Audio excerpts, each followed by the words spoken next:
안녕하십니까. 2021년 2월 19일 최병 무이팩트 시작하겠습니다. 오늘은 김명수 대법원에 대해서 말씀을 드리겠습니다. 김명수 대법원이 인사권을 통해서 사실상 사법농단을 저지르고 있다. 이런 지적인데요. 이 박근혜 전 대통령 또는 최서원 씨, 최순실 씨죠. 국정농단 뭐 이런 걸 우리가 많이 얘기했는데 국정농단죄라는 거 없습니다. 그렇죠? 다만 국정농단이라고 우리가 포괄해서 얘기하는 것은 그 개별적인 사건에 관해서 과연 법률 위반 행위가 있었느냐 뭐 이런 거를 종합적으로 얘기를 해서 국정농단 이렇게 얘기를 하고, 양승태 전 대법원장의 사법농단 얘기도 그것도 전체적으로 양승태 전 대법원장이 뭐 직권남용이나 뭐 이런 걸 했느냐 뭐 이런 거에 따라서 그걸 다 포괄해서 그러는 거지 사법농단죄가 별도로 있지는 않습니다. 그러면 김명수 대법원장의 지금 인사권 남용 뭐 또는 뭐 여러 가지 그 뭐 제도적 무력화 뭐 이런 것들을 우리가 사법농단이라고 충분히 얘기할 수 있습니다. 그런 죄명이 있는 것은 아니지만 그 사례를 몇 가지 말씀을 드리겠습니다. 우선 자 2018년에 보면은 법원장 추천제라는 것을 김명수 대법원장이 시행을 합니다. 무슨 얘기냐면 이게 뭐 사법개혁이다 뭐 이런 식으로 얘기하죠. 그러니까 무슨 얘기냐면 판사들이 우리 법원장은 이러이러한 분으로 해주십시오 라고 해서 보통 2명 내지 3명을 추천하면 그 중에서 임명을 한다 하는 게 2018년에 보니까 의정부지법하고 대구지법에서 처음 시행을 했고요. 작년 12월 31일 뭐 불과 얼마 전이죠. 그때 이제 신년사 올해 신년사를 통해서 김명수 대법원장이 이런 얘기를 했습니다. 법원행정처에 근무하는 법관 수를 줄이고 법원장 추천제를 확대 시행할 예정이다. 그래서 원래 올해 확대 시행하기로 했던 데가 서울 남부지법, 북부지법, 그 다음에 서울 회생법원, 부산지법, 광주지법 등 7곳이었습니다. 그런데 광주지법에서 가장 유력했던 그런 법원장 후보를 법원행정처 관계자라는 게 누굽니까? 법원행정처는 사실상 대법원장의 비서실 비슷한 곳입니다. 여기에서 전화를 해서 그 사람한테 당신 그만둬라. 그러니까 법원장 후보가 되겠다는 것을 난 동의하지 않는다. 이렇게 해라. 이렇게 얘기해서 그 사람이 실제 안 됐습니다. 그 사람이 동의를 하지 않았습니다. 그럼 뭐 법원행정처에서 대법원장 사실상 비서실에서 그만두라고 하니까 그랬더니 김명수 대법원장이 그렇게 하고서 올라온 추천자 중에서 그 임명한 것도 아니고 그걸 완전히 무시하고 딴 사람을 임명해버렸습니다. 그러니까 본인이 사법개혁의 일환으로 도입했다던 그 법원장 추천제를 무시해버린 겁니다. 그리고서 1월 28일에 코트넷 이 법원 내부망이죠. 거기에 법원장 보임 관련 안내 말씀 아마 좀 뒷골이 땡겼던 모양이죠. 이렇게 얘기하면서 이제 뭐 사정이 있다 뭐 어쩌고 이렇게 주장을 했는데 여하튼 간에 본인이 도입했던 뭐 이거는 뭐 무슨 죄라고 얘기할 수는 없지만 여하튼 이 사람의 말을 도대체가 믿을 수가 없다라고 하는 것이고, 더욱더 믿을 수 없는 것은 그 대법원 고위관계자가 그 유력한 광주지법원장 후보한테 사퇴를 종용했다 그러는데 이걸 가지고 동의 철회를 했다는 식으로 본인이 자발적으로 동의 철회를 했다는 식으로 얘기를 했는데 이게 거짓말이다 하는 것이 또 드러났습니다. 두 번째 임성근 부장판사 탄핵 또는 사표 문제와 관련해서 했던 거짓말에 의해서 이게 두 번째 거짓말이다. 그 다음에 사무분담 서울중앙지법의 사무분담위원회라고 있습니다. 여기에 보면 어제 이제 김미리 부장판사라고 있죠. 형사 21부에 잔류를 했는데 이것도 인사농단입니다. 김명수 대법원의 인사농단입니다. 왜냐하면 보통 인사는 법관 인사는요. 한 근무지에서 3년을 넘지 않도록 하고 그 다음에 2년마다 재판부를 교체하는 게 원칙입니다. 그래서 검찰 인사와 달리 법관들이 비교적 안정적으로 재판을 할 수 있는 이유는 다음 보직에 대해서 크게 신경 쓰지 않아도 됩니다. 왜 그러냐? 검사는요 거의 그 검사 생활 뭐 예를 들어서 수십 년 하는 동안에 서울중앙지검에 한 번도 못 오는 검사들이 많습니다. 그게 왜냐면 뭐 줄 타고 이루어지는 일들이 워낙 많기 때문에 그래서 중앙지검에 한 번도 못 옵니다. 그래서 매번 외곽을 돌다가 검사 생활을 마치는 이런 사람들이 꽤 많은데 검사 중에는 법관은 그렇지 않습니다. 법관은 다음 자기의 보직이 약간은 순환 보직제처럼 돼 있어서 물론 향판도 있지만 다음 자기 보직이 어디쯤 될 것이다 하는 걸 대략 짐작이 됩니다. 언제 어디쯤 될 것이라는 거. 그래서 법관은 검사들에 비해서는 이 인사에 대한 신경을 덜 써도 됩니다. 근데 이걸 또 김명수 대법원이 무력화시킨 겁니다. 그러니까 무슨 얘기냐면, 자, 김미리 부장판사는요, 올해로 4년 차에 들어갑니다. 그러니까 올해 3년 마지막이었고 이제 4년 차에 들어갔습니다. 아까 제가 말씀드렸죠. 한 근무지에서 3년 넘지 않는다고요.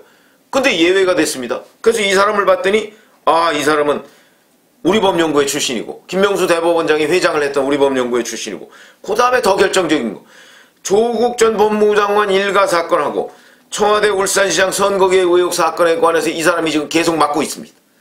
그럼 이 사람의 성향과 판결을 기대해서 김명수 대법원이 김미리 부장판사를 계속 그 자리에 놔두고 그 사건을 맡긴다. 우리가 이렇게 판단하는 것이 합리적이죠. 인사농단이죠.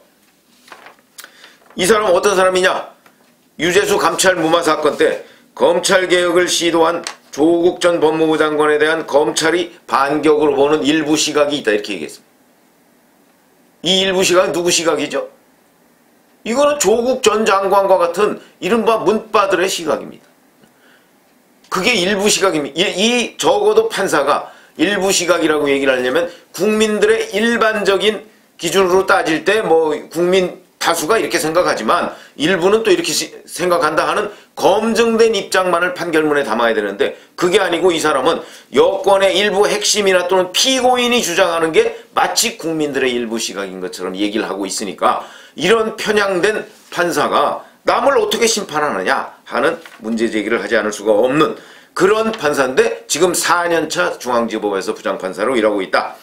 또 있습니다. 더 심각한 사람이 있습니다. 윤종섭 부장판사라는 사람인데, 이 사람은 6년째 서울중앙지법에 근무를 하고 있습니다. 말이 안 되는 코드 인사이자 사법농단입니다. 인사권 남용이죠. 그럼 이 사람은 과연 어떤 걸 맡고 있느냐? 임종원 전 법원행정처 차장, 그 다음에 이민걸 전 법원행정처 기조실장, 이 두 사람, 이른바 양승태 사법농단 사건의 핵심 피고인에 대한 재판을 진행하고 있는데, 이 사람을 계속 그 자리에 맡겼습니다. 이 사람은 임종원 전 차장한테 예단을 가지고 재판을 하고 있다라고 해서 기피 신청까지 받은 사람입니다. 이런 사람이 지금 그 자리에 6년째 있다. 재판부는 한번 바뀌었습니다만은 재판부만 바뀌었지 서울중앙지법에 6년째 근무하고 있다. 인사농단이죠, 이 또한. 그런 것이고요. 그 다음에 제가 아까 사무분담 얘기를 했는데, 사무분담은요, 사건을 어느 재판부에 배당하느냐, 이런 건데, 주로 그걸 누가 하느냐면 서울중앙지법에 민사 1 수석 부장판사, 이 사람이 하는데, 이 사람이 송경근이라고 하는 판사라고 합니다. 근데 이 사람은 또 어떤 사람이냐? 양승태 전 대법원장 사법농단 의혹 사건과 관련해서 이 사법농단을 검찰에다가 수사 의뢰를 해서 수사를 시켜야 한다라고 강력하게 주장했던 사람이고요. 그러니까 벌써 김명수 대법원장하고 코드가 맞다, 이게 입증되는 사람입니다.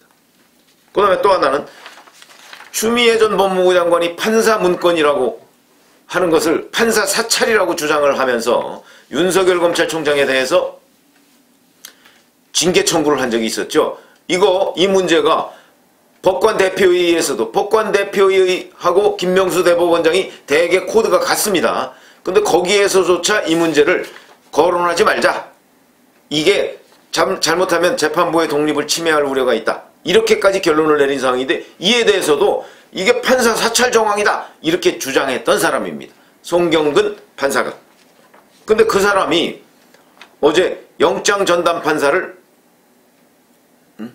지정을 했습니다. 영장 전담 판사 3명이죠. 지정을 했는데, 그 중에 하나 문성관 판사, 부장판사라는 사람이, 이 사람은 또 어떤 사람이냐? 2010년에 우리 광우병 파동이라는 거 아시죠? 미국산 쇠고기 광우병, 뇌송송 구멍탁. 그래서 미국산 쇠고기를 먹으면 뇌에 구멍이 뚫리고, 이런 주장을 무슨 어떤 연예인하고 해서 광우병 시위 막 여기서 있고. 자, 지금 어떻습니까? 지금 11년 차 들어가고 있고, 저는 2003년에 제가 미국에서 연수할 때 참 미국산 쇠고기 많이 먹었습니다. 바로 거기에 대해서 그런 PD수첩이 그걸 일부러 오역을 해서, 저는 일부러 오역했다고 봅니다. PD수첩 그 영어 담당자가 뭐 그렇게 무식하지 않겠죠. 근데 이걸 일부러 오역을 해서 광우병 선동을 시작하는 보도를 했습니다. 그 보도가 무혐의다, 무죄다, 이런 식으로 얘기를 했습니다. 그런 식으로 판단을 한 판사입니다. 이 사람을 영장전담 판사로, 판사 중에 한 명으로 앉혔다. 그 얘기는, 자, 앞으로 이 사람한테 가면 그럼 뭐 친여 판사다, 뭐 이렇게 우리가 충분히 얘기할 수 있는 거 아니겠습니까? 그렇다면 앞으로 이 사람한테 가면 모든 기준이 우리의 상식적인 기준하고는 완전히 다른 판단 속에서 영장을 발부하고 기각하고 하는 일이 벌어지지 않겠느냐. 그러니까 이렇게 편향된 사람을 영장 전담 판사로 임명을 하면 안 되는 것이죠. 그런데 그렇게 됐다. 이 또한 김명수 대법원장에 의한 간접적인 인사농단이다, 이렇게 얘기를 할 수가 있는 것이고요. 그 다음에 또 하나, 사무분담하는 과정에서 정경심 교수에 대한 1심 재판부 징역 4년 선고하고 법정 구속했습니다. 그랬더니 아마 깜짝 놀랐던 모양이죠. 2심 재판부를 누구한테 맡겼느냐? 서울고법 형사 1부에 맡겼습니다. 형사 1부에 맡겼는데, 여기에 형사 1부의 선임이 이승년 부장판사인데, 이 이승년 부장판사는 2017년부터 2년간 김명수 대법원장의 법원행정처, 거기에 김명수 대법원, 제가 아까 말씀드렸죠. 법원행정처는 대법원장의 비서실 기능을 하는 곳이라고요. 그리고 법관 인사 등 이런 거를 총괄하는 곳입니다. 그러다 보니까 양승태 그 전 대법원장의 사법농단 혐의에 법원행정처 차장, 법원행정처 기조실장, 이런 사람들이 거기에 연루가 될 수밖에 없는 거죠. 왜냐면 대법원장과 정말 코드가 같은 사람들이 거기에 모여있기 때문에. 똑같습니다. 바로 이승년 부장판사라는 사람도 김명수 대법원장의 초대 법원행정처에 거기에 기조실장으로 있었습니다. 얼마나 핵심이면 그럴 수 있었겠는가, 이렇게 지금 우리가 짐작을 해볼 수가 있는데, 그 사람을 바로 정경심 교수 2심 재판부에 선임으로 맡겼다. 뭘 의미하는지 알아서 해라, 뭐 이런 얘기 아니겠습니까? 결국 자기 코드에 맞는 사람을 정경심 교수 2심 재판장으로 임명을 했다. 이 또한 우리가 이거를 코드 인사라고 얘기 안 할 방법이 없습니다.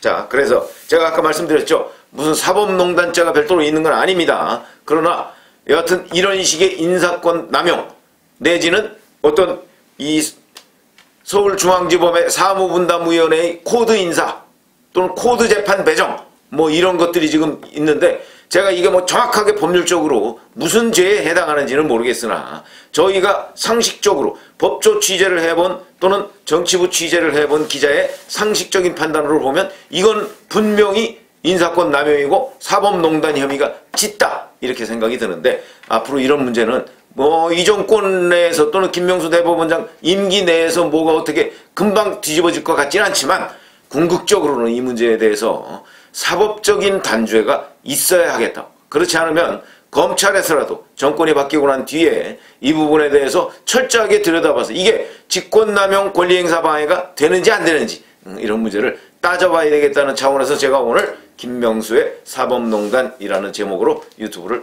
해드렸습니다. 감사합니다.